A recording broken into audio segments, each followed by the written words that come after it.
So we lost Ozzy. Yeah, sad. The legends. You ever cross paths with him? I did not. Did you? I talked to him on the phone once. We were on a movie at Warner Brothers and we were at the costume department. I was actually with Billy Duffy, the guitarist of the Oh, Cult. yeah, He of put course. me in he put me in touch with him. Duffy was getting his clothing, his fitting, and Uh-huh. some of the other actors were coming in and we had lost a principal player in the cast due to being on a record label. And the label, these guys back then and still today, but certainly back then were like owned by their labels. Yeah, And yeah. the label pulled them, and said, "We're sending you out 2 weeks early for a press junket in Europe. You're out of that movie."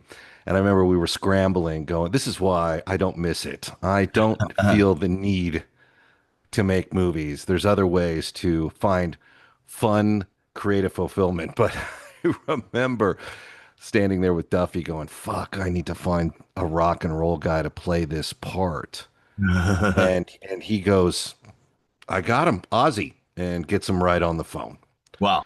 And I said, "Hey, here's the deal. You know, it's kind of a satanic character, et cetera, et cetera." And his Ozzy's one response was, I, "I've been the devil for 30 years, man. I've been the devil for 30 years. But you got to talk to Sharon. Sharon handles all those, Sharon handles all." So I got off the phone and Duffy goes, with respect, goes, I'm paraphrasing it, but he goes, "Sharon is like the Yoko." Is kind of how he Wow. put it. So ultimately that night, Duffy did bring in Jerry Cantrell of Alice in Chains for a meeting, Nice. which was cool. Um, and we ended up working it out. But the funny thing about it, that was my one and only Ozzy experience. Never seen him live. Not a huge Sabbath fan, though I respected him. And the timing of this, Ozzy fans will crucify us for even asking the question, but as a guy with respect for the Ozzy machine, but not 100% dedicated to everything Ozzy or Ozzy news, did he know? Did he know he was passing on? Is that why the last concert was timed the way it was? I don't know if that's why the timing was. I mean, it certainly was appropriate and worked out for everybody, but Hmm. he certainly had some. I don't know if he knew that it was going to happen right now, but he had some inkling that he wasn't well. Absolutely. So, Yeah, and he's not very old. He was only in his mid 70s, right? yeah. Yeah, yeah. So well, thank you, Ozzy, for all you've given us. And one more to Valhalla. I do hear that you listen to Crazy Train on your way to any combat radio related event, just so you can get through it psychologically speaking, correct? Yeah, I don't know if I've ever listened to Crazy Train all the way through, but yes. All right. So that brings us to our show, something new. Eric, Mark, and I were talking.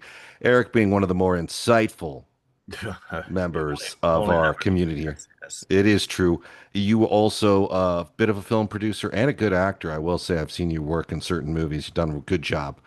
The ones that are fit for an audience to discuss. The other ones, a guy's got to do what he's got to do. Got to pay the Uh, bill. No, you yeah. got to pay the bills. I'm kidding, of course. But we No, decided, me, Stallone and Costner all started that way. Just I wouldn't call it porn, but soft porn certainly. hey, I think Stallone referred to them as romantic movies, right? Yeah, there was a lot of feeling in all of that. Romance is alive and well, my friend. But one of the things we were doing, we were talking about film nostalgia and how so many of the movies that we grew up on, we loved, but we don't think everyone got it. And some of the people we think didn't get it were the critics. And the critics, in some way, as I remember them in the late 70s, early 80s, into the 90s, were a little bit harsh. Now, I've misremembered some of that, but we have taken a deep dive on some of our favorite movies and went back to see what certain people thought of them in the time capsule, right? In the time allotted.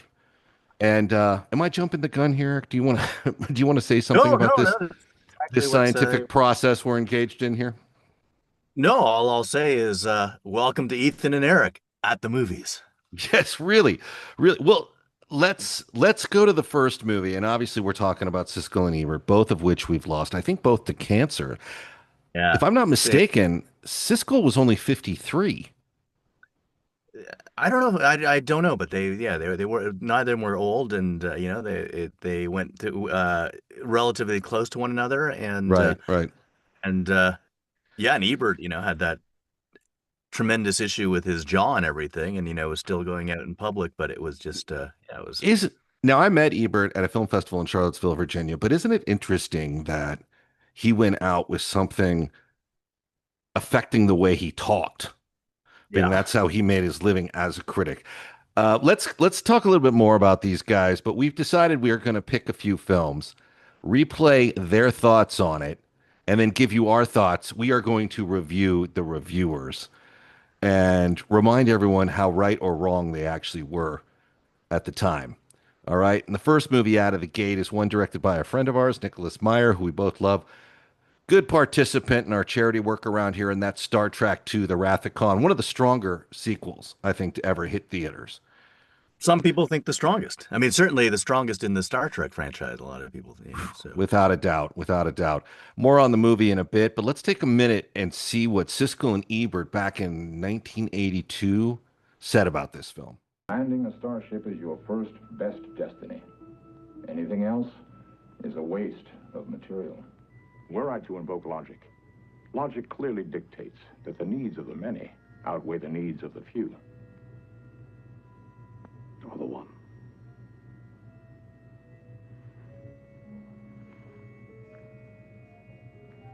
You are my superior officer. You are also my friend. I have been and always shall be yours. It's the new Star Trek movie called Star Trek II, The Wrath of Khan. And as with Hanky Panky, I went in with very low expectations because I don't particularly like science fiction. I was never a fan of the Star Trek TV show. And most importantly, I thought the first Star Trek movie was a worthless bore. Not this time, though. The new film is full of rich characterizations, strong emotions, and a story that is entertaining and touching at the end. The new film concerns another venture of the Starship Enterprise going into combat against the evil creature Khan, played by Ricardo Montalban, who is in the process of stealing a secret life-giving process called Genesis. Here's a scene where the Enterprise swings into action with Admiral Kirk and the regular crew in control, with one major addition, a Vulcan woman. Starfleet operations. Enterprise is clear for departure. Admiral on the bridge.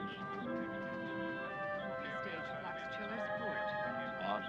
Pre-stage flux chiller starboard. On. Main stage flux chillers port. Enabled. Running lights Main on. stage flux chiller starboard. Enabled. Intercooler status. Stand by. Space Very well, matrix Mr. Savick. restoration coils. You may clear all moorings. Crystal. Aye, sir. Check. Air equalization automatic on. Check. All moorings are clear, Captain. Thank you. Battery relay valve. Check. Lieutenant, have you ever piloted a starship out of space dock? Never, sir.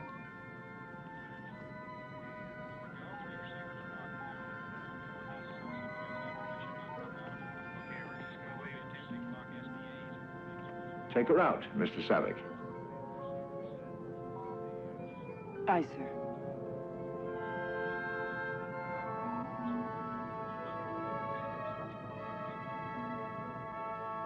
For everything, there is a first time, Lieutenant. Don't you agree, Admiral? Aft thrusters, Mr. Sulu. Aft thrusters. Would you like the tranquilizer? Ahead 1/4 impulse power.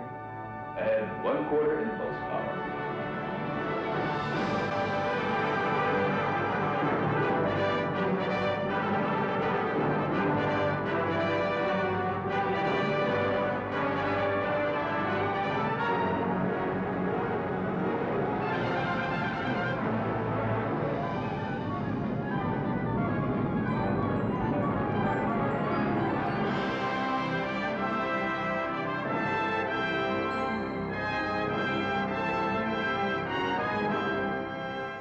Sort of majestic, and that's really the tone of this picture. The action now gets more fierce as the Enterprise comes under direct attack by the evil Khan, Ricardo Montalban, who claims that Kirk, William Shatner, left him and his family marooned on an island, but Kirk is surprised by the attack.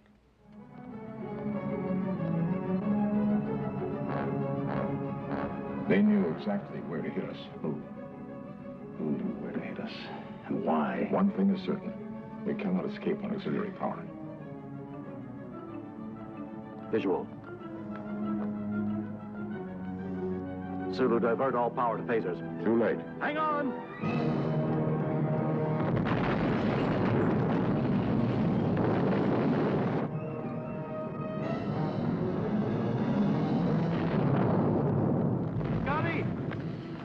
What's left?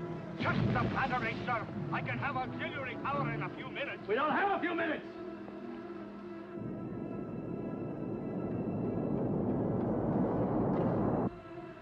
Can you give me phaser power? A few shots, sir. Not enough against their shields. The hell are they? Admiral, the commander of the Reliant is signaling. He wishes to discuss terms of our surrender.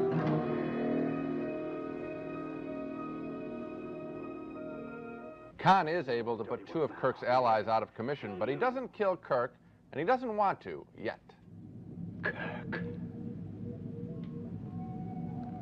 Kirk, you're still alive, my old friend.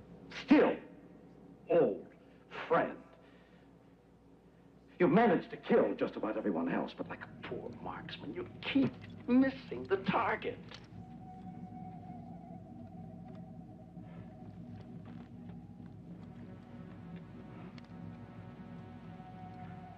Perhaps I no longer need to try, Admiral.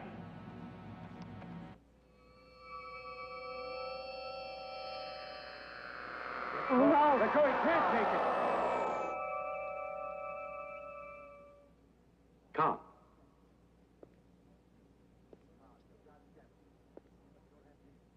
Khan, you've got Genesis, but you don't have me. You are going to kill me, Khan. You're going to have to come down here. You're going to have to come down here. I've done far worse than kill you. I've hurt you. And I wish to go on hurting you. I shall leave you as you left me, as you left her, marooned for all eternity in the center of a dead planet. Buried alive. Buried alive.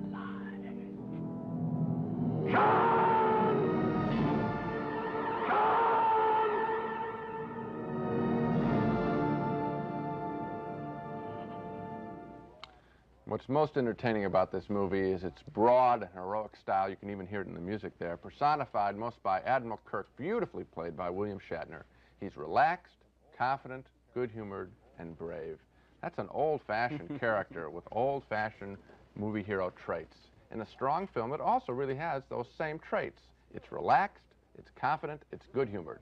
I thoroughly enjoyed this film from start to finish. This is the Star Trek movie they should have made the first You time. better I believe am it. a fan of the TV series, and this is the kind of movie I was waiting for. It has the two things Star Trek was always best at, ideas and character development. Star Wars, those types of movies are basically action and special effects. But this Star Trek movie has the Genesis idea. It has that really nice relationship between Mr. Spock and Captain Kirk, never developed more fully than in this movie. Right. And then Ricardo Montalban. Surprising. He gives Star Trek what it needed all along, the two movies anyway, a really colorful, interesting villain. He's the Darth Vader of Star Trek. It's just what they needed. Yeah, and I like that they went with more standard, low-key special effects. That beam. That beam, and it's amazing. I mean, I don't know how they exactly do that, but it's amazing enough, but it's done of a style of maybe 15, 20 years ago. Amazing. And I just thought that this film was a throwback to a solid kind of entertainment as opposed to a flashy pinball exercise. When you mention those special effects, don't you always find it amusing that they have the technology to travel between the stars, and yet they can never really knock out another ship? Yes. Just a close hit, you know, and there's a lot of smoke, and they're shaking up a little bit. There's smoke always there, but it hasn't come through anything. You know, that's another problem, too. No hole in the ceiling. Lots of damage. We'll have to repair the But ship, and the next shot, it's always... Well, lots to agree with there, actually. I love that movie as well, and they were very complimentary, also of the performances. Yeah, no, they absolutely loved it. And it's funny, I think, you know, this is one of those cases where looking back, the movie's probably even grown in stature since then. And these guys were champions from the beginning. And this is, you know, the professional critic class, probably the most popular critics of their time. And they, yeah, it's amazing that they both really loved it. Even Gene, who was saying he's not a science fiction guy, but came out of it thinking it was fantastic. And Roger said and the whole business about it being about ideas and character development, which I think is right. You know. Yeah, and they're right about the villain, and that was Harv Bennett's angle too when he took it. You know, it's famous. The first time I ever interviewed Nicholas Meyer, oddly enough, was the day Nimoy was announced. It was announced that Nimoy had passed away. Oh, interesting coincidence, but I remember him being very gracious, talking through what would be the first of several conversations we'd have with him. And he said Harv Bennett took over. Gene Roddenberry was put into orbit. They were kind of done with him. Roddenberry was working on a script that he called Star Trek 3 because he thought the series was one. But anyway, Bennett came in and did say something similar that he needed a villain. And I think Ricardo Montalban delivers. I actually think Shatner's very good in this. And I know people love to make fun of the way Shatner, I know you've got some Shatner stories. We all have them. But I think he's very effective in this. And he is sort of it's a subdued performance, I think, for the most part. On. Well, that part, of course, as soon as I said subdued, that popped into my head too, and I said, "Is that the word I want to, use here?" But he is pretty relaxed. I mean, Kirk is pretty laid back through most of the movie, I think. Considering what's going on, yeah. Yeah. It's pretty intense, and but I've always liked Kirk and Shatner, and and I'll stand up for him. But in this case, it was interesting that Gene really gave huge props to Bill, and not only didn't disparage his acting, praised it. Yeah, Roddenberry was rumored to have leaked a script. Roddenberry was rumored to have leaked a script on this before production because he was so infuriated with the idea of Spock being killed off, which was the bait to get Nimoy involved. Yeah. Nimoy said, and Nicholas Meyer denies this, that his death scene, the funeral scene where the torpedo gets launched, that Nicholas Meyer directed that in a Sherlock Holmes outfit. Myers denied that. And fun fact, in order to help with our work for charity, if you go to our Patreon, we're giving away a signed Wrath of Khan poster signed by director Nicholas Meyer. So you can get in on the action by going over there and donating a couple of dollars to get in and help us with our charity work for children battling NMOSD and pediatric cancer. But back to the issue at hand. I do actually think they make very good points about this, not just because I'm a fan of the movie, but because I think we all agreed after the first movie they needed a villain. They needed a Darth Vader of sorts. Anything that you think they got wrong in this? Gene and Roger? Yeah. I agree with them for the most part. I mean, I'll say just in things they got right. It was funny with the lead-in that Gene was giving for the first clip or the second clip, and then when he's talking about the new addition to the crew, the Vulcan. I mean, and then when we see the actual clip and hear it, yeah, it's amazing how much the bridge staff is fawning over Savick, and rightly so. Well, they did that the first time around, right? Or attempted to with Parsias Kambata, who would pass away because of cancer. And then they bring in Savick. Meyer said that he wanted to bring Kirstie Alley, the character, back for his Undiscovered Country, that was going to be the ultimate villain in the conspiracy to unravel the Federation. They couldn't swing it, so they did the new character played by Cottrell, Valeris, I think. But, and as we know, this role was swapped out actor-wise. Ali did it the one time. Robin Curtis replaced her for the next two movies. And that is always a challenging position for an actor, to put it mildly, when you replace someone that's kind of on fire, whether it's Spartacus for Stars or your resident Vulcan advisor. But it is interesting that angle, they did appreciate that angle. They're open about it, at least. Yeah, I mean, I remember, in say Batman Begins and The Dark Knight, swapping out a female lead. They did, didn't they? They did. All right, so that takes us to movie number 2. Right. Unless you've got more thoughts on Wrath of No, Khan. I'm excited about whatever you have, and up your sleeve. Although that said, yeah, I just have to say, Wrath of Khan, fantastic. Nicholas Meyer, job, and the cast, and the cast was amazing. Particularly the two leads. It still is staggering if you go back and watch that movie and realize Shatner and Montalban were never in the same scene together. That they shot completely separately. And I think on the same set, actually. I think they just basically jumped on what was the Enterprise bridge. I can't recall, but I think the entire cast is good in this. There's an actor who had his name pulled off the credits, and I'm not sure what the details were with that. And obviously, there was a production note too that surfaced somewhere Meyer's way to go about this was with all the scripts that were submitted for Star Trek 2. You know, he had his meeting with Eisner at the time. This is before Eisner even jumped to Disney. And Amazing. the goal was, can you do this thing for what was ultimately decided to be around 13 million bucks? And of course, the answer is yes. So they had to take all the elements out of all the scripts that they liked. They basically, the folklore around the movie goes that Meyer wrote the script in a weekend, essentially, because the production date and sort of distribution promises were looming. There's a note that surfaced that one of the ideas was Spock as the assassin on the grassy knoll for JFK. Wow. Ain't ever going to happen unless you undo it in the same movie or moments later. But I can't see Paramount ever greenlighting that. But they basically put together a list of unique ideas from all these scripts and said what they liked, what they didn't like. And they worked from a shopping list and put the script together. Excellent job. Excellent job, I think. You know, and one of the all-time great sequels around Aliens, Empire Strikes Back, and Godfather 2. Yep. Yeah. All right. Yeah. I should also point out that our approach to this has been different. Eric actually, as always, is well prepared and did his homework today. I've seen some of these and said, I want to actually just look at it fresh on the show and get a sense of it. So we have dueling tactics here trying to actually bring this to you. So let's go to the next movie. Your way is a spontaneous way. Mine is the cheater suck-ups way. So yes. So no. Applaud how your approach. No, my friend, there's nothing suck up about it. I mean, look, it's smart to do your homework, but with this, I wanted to kind of keep my perspective fresh. I mean, what actually got this going was I watched them review Swamp Thing, and I remember these guys as hating every movie when I was a kid. Every movie I loved. Not the case. I've misremembered that.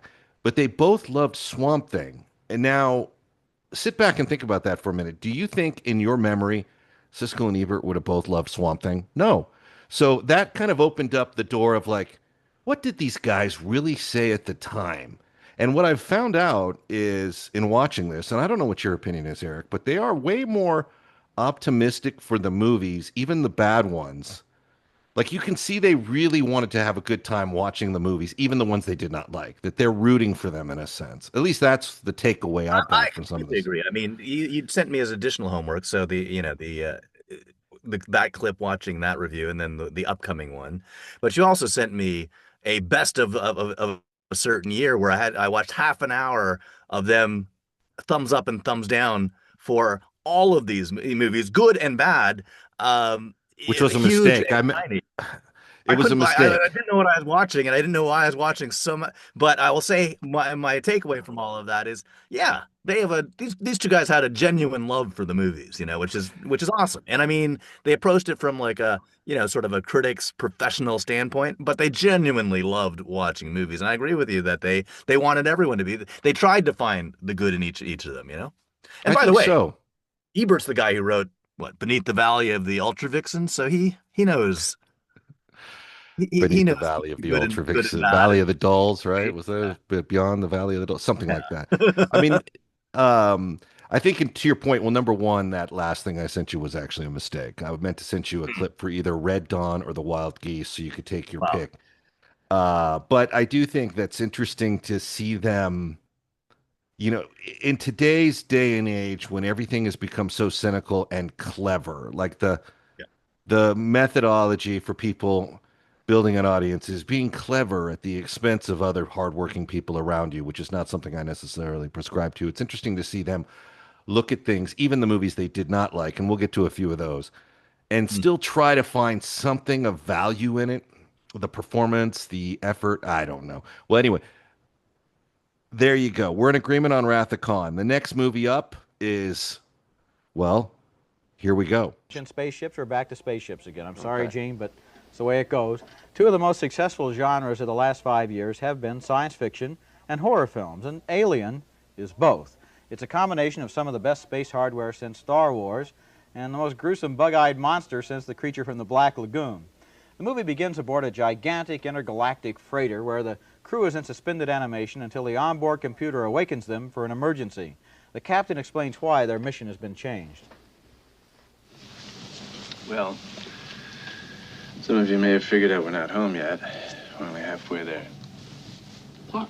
Mother's interrupted the course of our journey. Why? Yeah. She's programmed to do that should certain conditions arise. They have.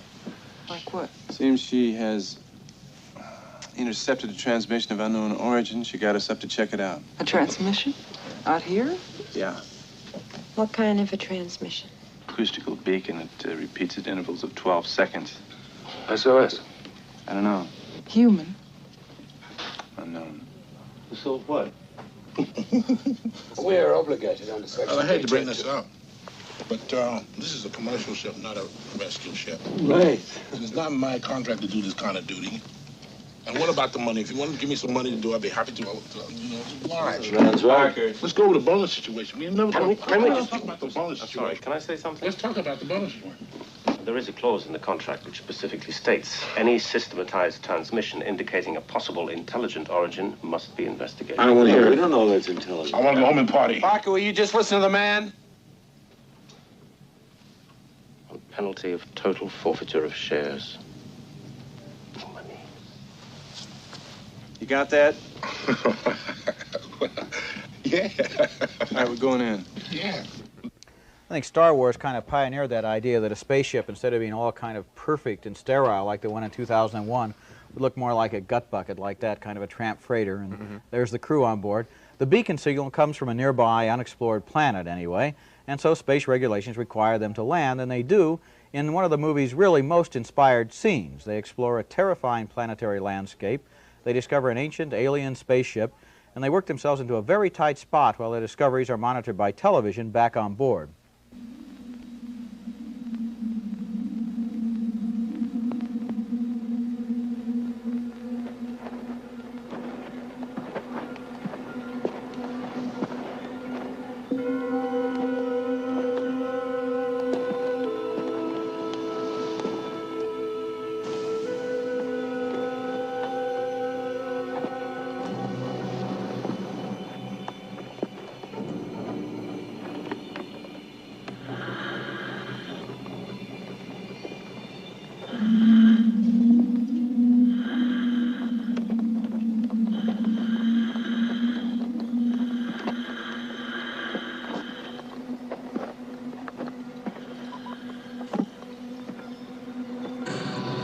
Ash, can you see this? Yes, I can. I've never seen anything like it.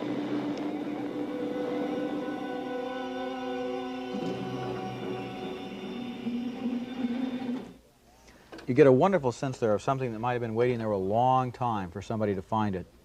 Anyway, they go on board that mysterious ship, and they wind up bringing back an extremely unwelcome guest on board their own ship, an alien creature that's the movie's most original invention. Now, I don't want to give away too much. I'm not giving away too much when I say it's kind of a cross between a squid and a spider and the Thing, and it's not real great to look at because its body is covered with extraterrestrial intestines, and the humans battle for survival. The alien oozes around the ship like a mucous membrane from outer space, and the movie is one of the scariest old-fashioned space operas I can remember. Well, it did scare me, too. I looked away, and I was yelling with like a few other people, it's going to hit them on the floor, it's going to come from the ceiling. It's in the next row, it's behind me in the theater. Right. But I want to say that, you know, strip away all the beautiful scenery and the evocative weirdness of the picture. What we really have here is basically the haunted house film, only instead of a wild creature running around in a haunted house, we got a wild creature running around in a spaceship. And so this is not the greatest science fiction film ever made, even though it seems to be doing very well across the country. Well, I think the combination of horror and science fiction is a very appealing one right now, very commercial. There is one moment, though, when the film does transcend just that horror, haunted spaceship sort of thing, and that's in this scene we just saw. As it goes on a little bit further, they enter that spaceship, they go inside, they find the alien pilot all desiccated from his voyage that might have taken place millions of years ago, and then they go into that big enormous cavern down below and what they find there and so forth. Gives you a real sense, I mean, from the point of view of art direction and everything else, that this could have been an alien ship. It's not just another TV or movie creation. Yeah, one consumer point. A lot of young people are probably going to want to see this picture. They love horror films. This one's pretty bloody. It is pretty violent, and I think a lot of people, adults and kids, are going to be turned off and maybe frightened too much by it. So for young kids, certainly, this is not a picture to go see. It's R-rated. Yeah, for a reason. Yeah. Right, there you have their look at Alien. I misremembered that. I thought one of them didn't like it, but No, there's another example of a couple guys from reviewing things contemporaneously and really liking it.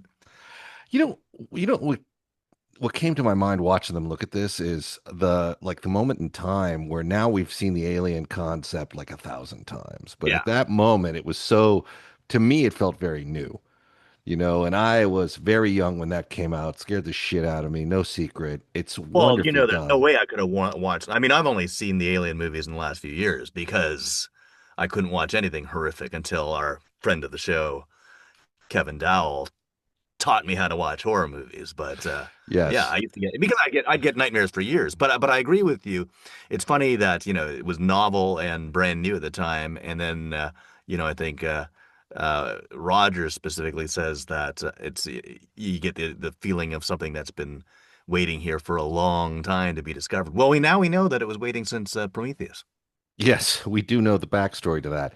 It's fun to watch them look at this, and it's fun to hear them talk about it, because you can see that they were rattled watching it, and that you can also see something that doesn't happen much is concern for younger members of an audience who may want to buy a ticket to this. They seem to have genuine awareness that it could probably give somebody nightmares, which it did for a lot of us. Yeah, they're talking specifically about Eric Mark here, but I do like that. They show very long clips here, and they give you a really good look at Ron Cobb's production design work, and it's famous. This supposedly, as the folklore goes around this movie, the script written by Dan O'Bannon and Shusett was thrown through a window of Walter Hill's office, which, if I'm not mistaken, was later our office at the Warner Hollywood lot, or next to it. I was based next to Frank Darabont, right on the corner.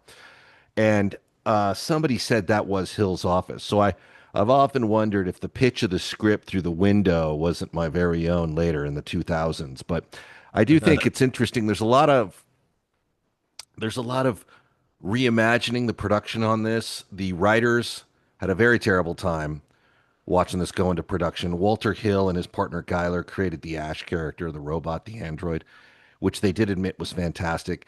And then O'Bannon had, up till his death, maintained the idea that they just changed the names to try to get writing credit on it. That they said, and I have seen them say in a lot of interviews, that the script was terrible, the script was terrible, the script was terrible, except for one scene, the chest bursting scene. But I have to, if the script was so bad, I question that, if the script is as bad as they say it was, but yet you kept reading and you decided one scene we're going to build an entire movie around this one good scene. Seems like a heavy commitment if the script is so awful. So I wonder if that's not their sort of writer's guild defense. I don't know. But you know what I'm talking about with that? We've seen it. Yeah. This is the final third movie. You have your choice of these three I looked at. Grease, directed by our friend Randall Kleiser. Red Dawn, directed by my old boss, John Milius. Or The Wild Geese, directed by my friend, though never my boss, Andrew V. McLaughlin. All worthwhile choices. You know which way I'm going to go. Do I, though? Do I? Yeah, because we're celebrating those summer nights right this moment. So that sounds like an endorsement for Grease. Yeah. One thing that I have not joined your family for, which I would, which we should do in the future, is when next time there's a sing-along Grease screening in the LA area, we should partake in one of those. Yeah, I have a lot to say about Grease on a personal level, and I'll save it for after we look at their work on this movie. It's a good choice, and I'm glad you picked it. So stand by, let's play it up. Only for Jeff Conaway, so yes. Oh, I miss him. I miss him a lot. All right, here we go. Grease. Biggest hit of the year featured the year's biggest star, the Saturday Night Fever king, John Travolta, the movie's hottest singing and dancing star to hit the screen since Fred Astaire and Gene Kelly. Music was certainly key to the success of Grease. The album was almost as big a hit as the movie. The movie sold the songs, and the songs sold the movie, like this one from the beginning of the film. What'd you do this summer, Sandy? Oh, I spent most of it at the beach. I met a boy there. You hauled your cookies all the way to the beach for some guy? Well, he was sort of special. There ain't no such thing. He was really romantic. Come on, you don't want to hear all the horny details. Are you kidding me? Summer loving had me a blast. Summer loving happened so fast. I met a girl crazy for me. Met a boy cute as can be. Summer days drifting away to other summer nights. Tell me more, did you get very far? Tell me more, like does he have a car? She swam by me, she got a cramp. He ran by me, that was so damn. I saved her life, she nearly drowned. He showed off, splashing around. Summer sun, something's begun, but other summer nights. Tell me more, was it love at first sight? Tell me more, did she put up a fight? A well-edited, beautifully choreographed musical number. Now, the film was as light as a bubble. It had nothing to do with the original concept of the play, which was about tough kids on Chicago's Northwest Side. Well, in the movie, it was just a golden Hollywood fantasy about the 50s. I didn't think Grease was particularly interesting when Travolta was off the screen. Some of the sets were sloppy, but kids liked it enough to see it again and again and again. And their repeated viewings made Grease a monster hit. You know, friends of mine have teenage kids, and these kids had memorized the musical numbers. They knew how to dance it and talk it. They had to see it half a dozen times to be able to do that. I saw it 3 times myself. You want to hear a song? I think I could join you. I saw it 3 times, You'd too. be Olivia Newton-John. No. We have a look at Grease, directed by our buddy Randall Kleiser, a very gracious, kind individual, and starring our friend Jeff Conaway. May he rest in peace, one of the true good guys of our business. Misunderstood. I've got some great Jeff Conaway. We used to spend Halloween at his house. I've got some great Jeff Conaway stories. But before I get to those, they seemed to like this movie, though they seemed reluctant to like it. But looking at the clips of the movie, I'm reminded of 2 things. One, how talented the cast was. Yeah. But 2, everyone looked like they should have been in community college, not high school, to say the least. But your thoughts on this? Yeah, I mean, people point out that Stockard Channing's certainly one of the oldest teenagers that's been around, but she was fantastic. Yeah, she was fantastic. I mean, they're all good in the movie.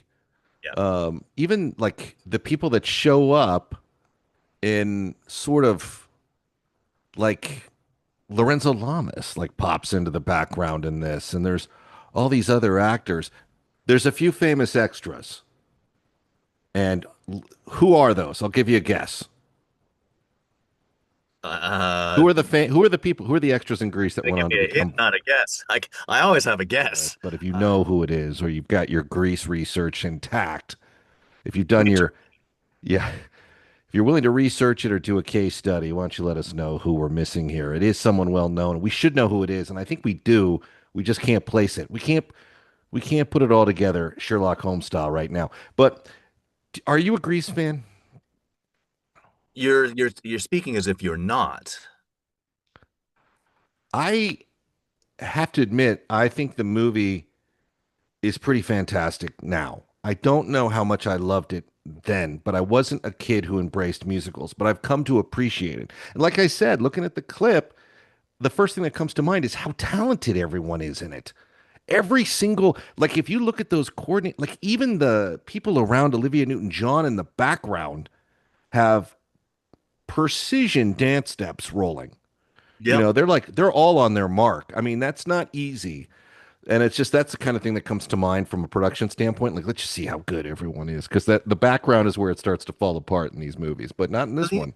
Yeah, the answer is yes, absolutely. I'm a fan, and I mean, I love that. Gene and Roger each saw the movie 3 times, and it looked like they were. Gene was hesitant to admit it, but he said, but he had, and Roger was, just absolutely just because I've seen it 3 times. It's just like so. Clearly those guys liked it. Yeah, and when I invited you and the family, not jokingly, to join me for the next Grease sing along. I hope you don't think I haven't seen the Grease sing-along over the years at least 3 times.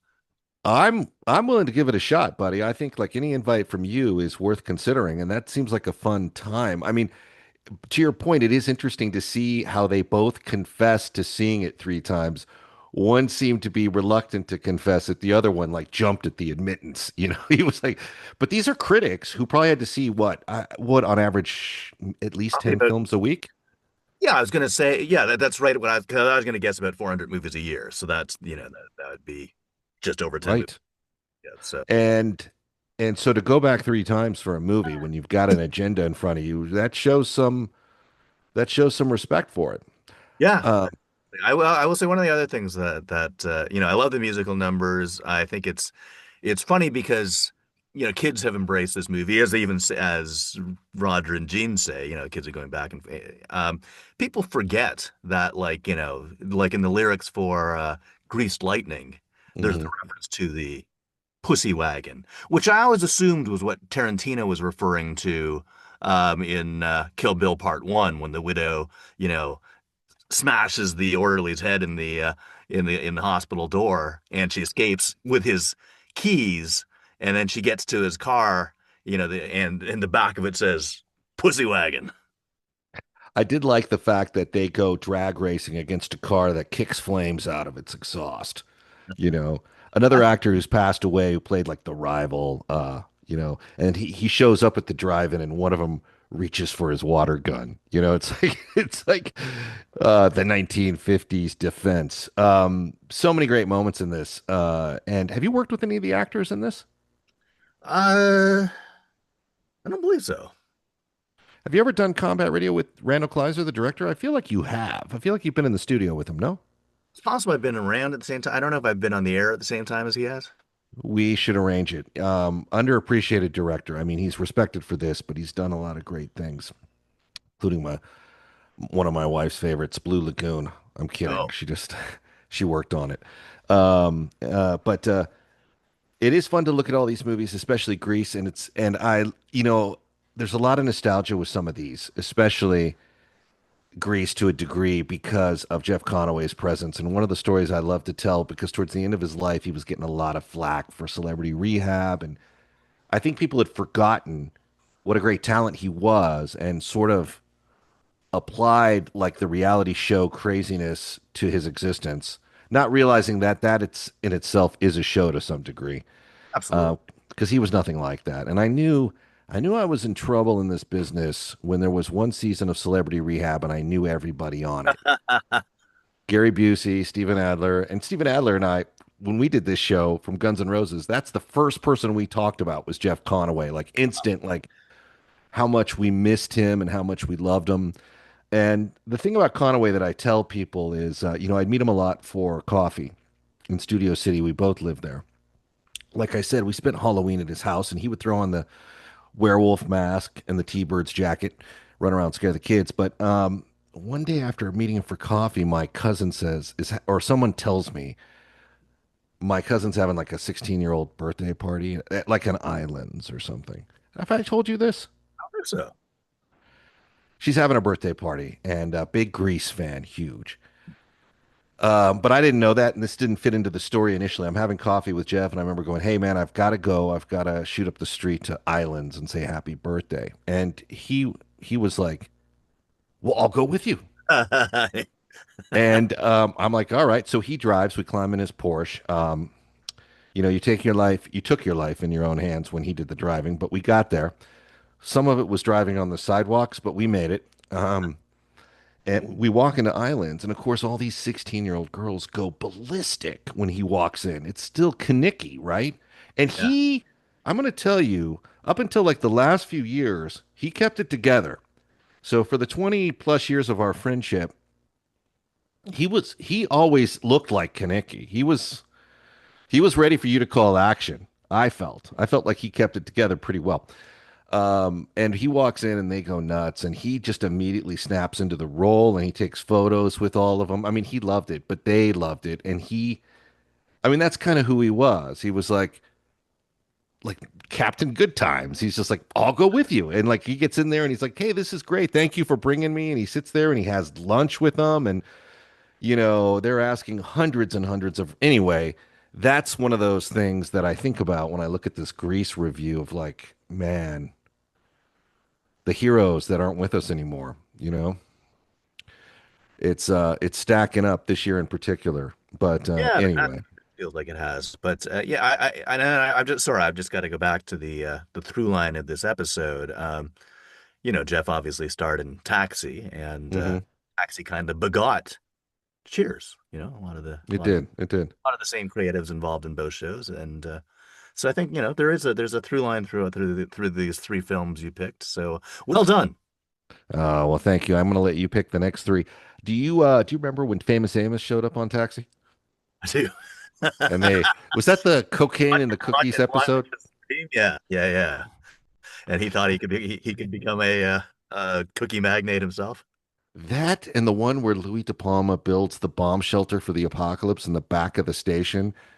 Those and the spacesuits, and Jim Ignatowski climbs in a spacesuit so he can be part of the test study. Okay. Howard Gerwitz worked on that before he worked on Bosom Buddies, one of our regulars here. And he hates it. He loves it, but he hates it because you can talk Simpsons, you can talk his new book, but it always comes back to Taxi with Howard. It's like, tell us all the because it's one of those like shows that has so much folklore around it, with like Latka. Was he really and I met Jerry Lawler. Did I tell you? I Really? had dinner. Really? We had dinner with Jerry Lawler. He was managed by And everybody asks about Kaufman. I'm sure that's his life is being asked about Kaufman. well, everyone does ask about the showdown. And Letterman has since confessed that I mean, to set the stage, people weren't sure. I think insiders knew, but people in the television audience weren't sure if it was real or not.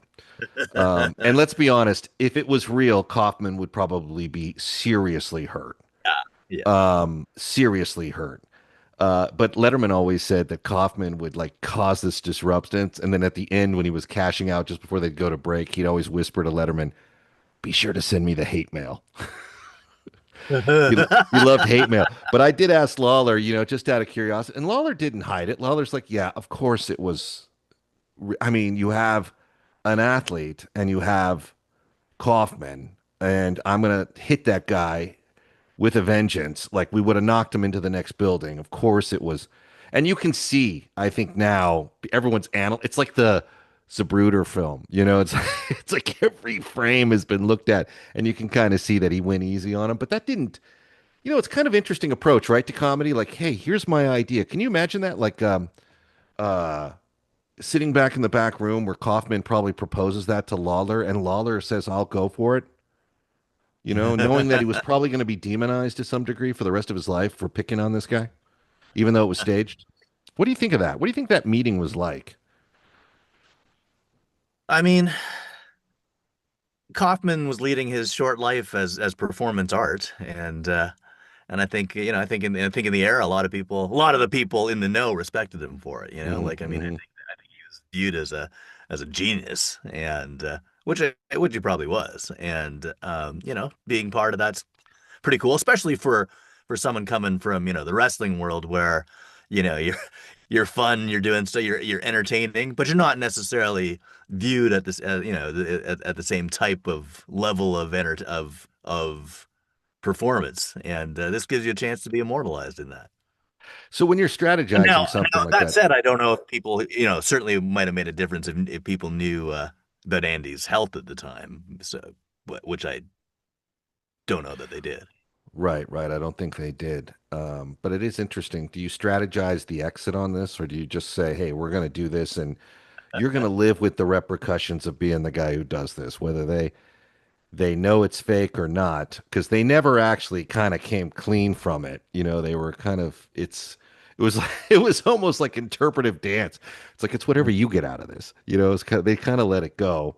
I mean, Crispin Glover, had his famous exit from Letterman's show, like when he had that seemingly drugged out episode where he was going, "I'm really strong, Dave. I can kick really high, Dave." He goes, "Well, watch, Dave." And he tried to kick toward Dave's head, and then suddenly Dave, just cuts to commercial, and then Crispin's gone and doesn't come back on the show, and no one mentions it. Like he doesn't come back. That episode, and they go to the next guest. So he's got that to live with, and I think that was real. You think that was real? The Glover thing? I think it was too. Yeah. But only Dave knows. Yeah, exactly. Unlike Joaquin Phoenix and Casey Affleck with the whole Joaquin's quitting acting thing that Yeah. resulted in his Well, fake I death. think Letterman has been pretty forthcoming in admitting what was done for the purposes of the show and what was sort of a bullet out of the gun moment where he was taken bushwhacked. And it is interesting. I mean, I think at the time the Kaufman thing was such a shock to audiences to see him get brutalized on camera, and of course he wouldn't. But it also, to me, it's kind of like it opens up the question, like, is this funny? Like, is this comedy to these guys? Well, yeah, I don't know. I mean, The answer is yes, but it's just one of those things where I'm watching going, I don't know that I find the joke in all this. Maybe I'm out of touch. I mean, that was part of Steve Martin's shtick back then as a stand-up, was being a comedian who's not funny. That was that. So he was doing performance art before there was such a thing. In both his stand-up persona and his life. So. All right. So, three movies. Look back. A look back in time at what Siskel and Ebert, two intrepid critics who I tended to have probably more resentment towards as a young person. It's amazing how much of this I've Now sort it turns of out you agree with it. You and those two agree on everything. Like you're lockstep. You're at least as far as today's reviews went. Well, it happened. We picked three movies we all agree on, but I mean, you are surprised. I am surprised, and we'll get into that in future episodes of where we disagree and why. But I will have to admit, I remember it much differently than at the time, because I remember as a kid shaking my head, going, "Man, these two film Nazis. They don't respect the art, man. They don't know. They don't have any respect for anything good." I think that may have stemmed from the fact that one of them didn't like The Thing. I can't remember the one thing that sent me on the tirade, but I have looked back at most of their clips and realized that they were very smart about their outlook, and sometimes I think quite forgiving. And one of the things they did that we should look at some point is they would do shows about guilty pleasures. And it's true with all of us, but they would come out and admit there's movies we like, we shouldn't like them, we don't know why we like them, but we just like them, and here's a list. And they would do that. I remember meeting Roger Ebert at the Charlottesville Film Festival, and the movie he was, for some reason, engaged on was Indecent Proposal. You remember the film? Robert Redford and Demi Moore and Woody Harrelson. Yeah. And I remember him talking about how the movie was on its surface like just bashed for its concept. But when he would talk about it, he would talk about how clever he actually thought it was, that they have a millionaire or a billionaire character and they get Redford to play him, and Redford agrees to play a guy that's not really that great. Yeah. And that was like you not only have all the money, but you give a good-looking, charismatic guy in the role. And it was really interesting to hear him talk about the components of that movie and why people on the surface hated it for what it kind of meant to them on a personal level versus what the filmmakers, Adrian Lyne, actually did. And that was kind of interesting to hear him talk like that, where he seemed to have respect for the art. Anyway, do you want to chime in here? You got anything else up the Eric Mark sleeve? Nothing, except looking forward for the next time we do this. This is a lot of fun. Well, as you know, you are part of our November 21st epic event, Combat Radio's Christmas Carol for a Cure. Nothing happens in the camp without Eric Mark. What were you going to say? I literally cannot wait, yes, to participate, to contribute, and to be part of one of the best events of the year.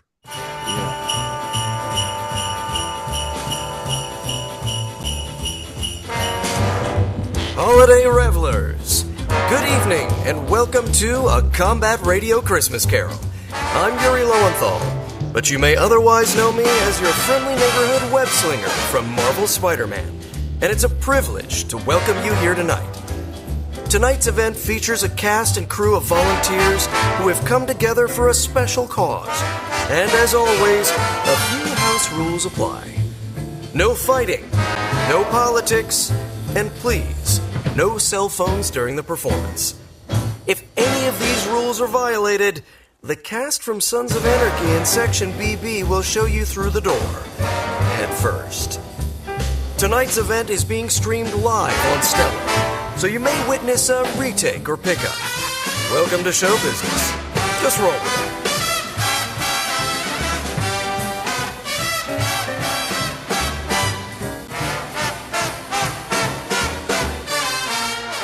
We were just laughing at the commercial break about how we pick 3 movies that we agree with these critics on.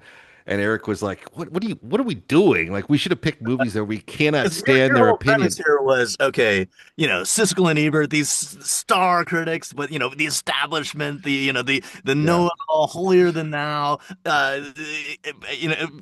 brain trust, of movies, and how we completely disagree. You picked 3 movies that you agree 100% with both guys on. I know, man. All day we were like, we're going to take it to the establishment and we're going to butcher these Nazis. And then, of course, well, we're in complete agreement on 3.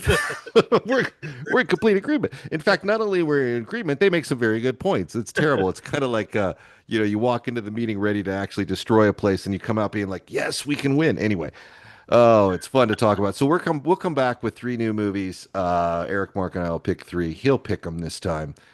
We'll look at them. We'll cut them in. You can give us your opinion on whether or not these guys were right, and we will review the reviewers. We're going to criticize the critics. But so far, I'm not off to a very hot start because we're all in agreement. It's like a church group. What the fuck? We have literally nothing to criticize. Right? Nothing to criticize. Eric Mark, one of our all-time favorites. Great producer, great actor. Catch him on Instagram at, what is it? Esoteric Mark. Esoteric Mark. Brother, we love you. Good to see you. Likewise. Thanks, Ethan. Thanks to the audience. And cannot wait until we do this again. See you soon. Hi there, everybody. Voice actor Roger Craig Smith here to talk to you about NMOSD. It can paralyze you, it can blind you, it can even kill you in a matter of minutes, but we are very close to a cure. And with that cure could come a cure for cancer. So please go to the Guthrie Jackson Foundation and donate today. Appreciate it.